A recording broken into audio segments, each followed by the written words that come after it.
అందుబాటులో రాన్నాడు. ముందుగా అజయ్ వినిపిస్తుందా? ఏంటి జగన్మోహన్ రెడ్డి గారు డైరెక్ట్గా బెదిరిస్తున్నారు, హెచ్చరిస్తున్నారు. నా క్యాడర్ నా మాట కూడా వినరు, మీరు జాగ్రత్తగా ఉండాలి అని చెప్పి ముందస్తుగానే చెప్తున్నారు. ఏం జరుగుతుంది అసలు?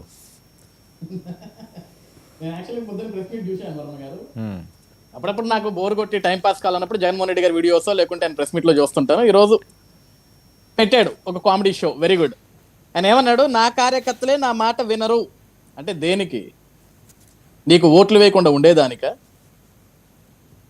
లేకుంటే ప్రజల్లోకి వచ్చినప్పుడు కనీసం నిన్ను ప్రజల్ని ఉద్దేశించిన అడ్రస్ చేస్తున్నప్పుడు కనీసం నీ గొంతు బయటికి పోనివ్వకుండా వాళ్ళు ఇష్టం వచ్చినట్టు వాళ్ళకి నచ్చిన పనులు చేసుకుంటూ పోవటానిక? దేనికి కార్యకర్తలు నీ మాట వినరు? వర్మ గారు, ఈరోజు మీరు ఒక మేజర్ పాయింట్ మర్చిపోయారు ఇక్కడ అడ్రస్ చేయటం.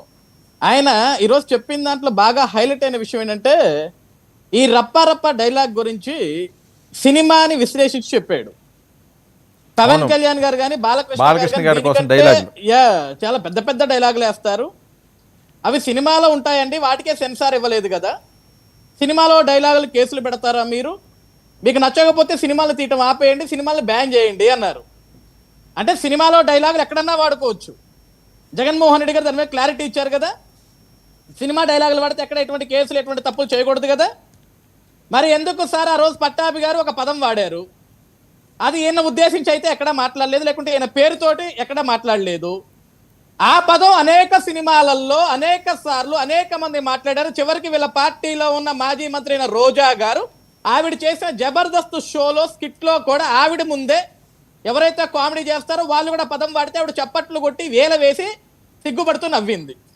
అంటే ఇవన్నీ సినిమాల నుంచి వచ్చిన డైలాగులే కదా సార్. దానికి ఎందుకు సార్ పట్టాభి గారింటి మీద దాడి చేయటం, తెలుగుదేశం పార్టీ ఆఫీస్ మీద దాడులు చేపించటం, మళ్ళీ ఆ భాష గురించి ఆ పదం గురించి ఆయన వివరించి చెప్పి నన్ను తిట్టారు, నాకు బాధ కలిగింది, నాకు కంటమంటి నీళ్ళు వచ్చినాయి, మహానటి సినిమాలో లాగా ఒక కంట్లో నుంచి 2 బొట్లే బయటకు వచ్చినాయి, ఇవన్నీ ఎందుకు చెప్పాడు సార్? సినిమానే కదా, పట్టించుకోకూడదు కదా, నువ్వు దాని గురించి స్పందించకూడదు కదా.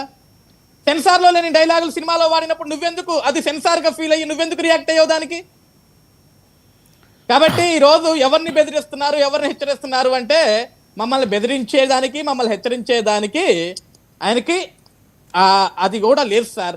ఇప్పుడు బెదిరించటాలు హెచ్చరించటాలు అంటారా వర్మ గారు? మేమేం అడుగుతున్నాం, ఈ మీడియా ముందు బెదిరింపులు ఇవన్నీ వద్దు సార్. మీకు 11 స్థానాలు ఉన్నాయి, మీరు పులివెందుల ఎమ్మెల్యే గారు, అసెంబ్లీకి వచ్చి మీరు ఎవరన్నా బెదిరించాలంటే అక్కడ బెదిరించండి, ప్రజలు కూడా వింటారు కదా. మీ ఇంట్లో కూర్చొని ఒక మీడియా సమావేశం పెట్టుకొని నేను బెదిరిస్తున్నా, హెచ్చరిస్తున్నా, నా కార్యకర్తలు నా మాట వినరు, నా చేతులు దాటిపోయారు అంటే మంచిదే కదా. నీ కార్యకర్తలే నీ మాట విన్నప్పుడు ఇంకా అసలు ఆ పార్టీని నడిపేయడం ఎందుకు జగన్మోహన్ రెడ్డి గారు? నీ కార్యకర్తలు నీ మాట వినప్పుడు, కనీసం నువ్వు చెప్పే మాట వినప్పుడు నీకు ఆ పార్టీ ఎందుకు, ఆ పార్టీని మీరు నడిపించడం ఎందుకు? నాయకుడి మాట వినని కార్యకర్తలు ఎందుకు సార్? ఇంకా అంటే నాయకుడికి విలువ లేదు ఆ పార్టీలో, అంటే జగన్మోహన్ రెడ్డి గారు అంటే కార్యకర్తలకు విలువే లేదు. అదే కదా జగన్మోహన్ రెడ్డి గారు ఈరోజు చెప్పింది. కాబట్టి ఈ కామెడీ షో గురించి మనం ఎక్కువ మాట్లాడుకొని కూడా టైం వేస్ట్ సార్.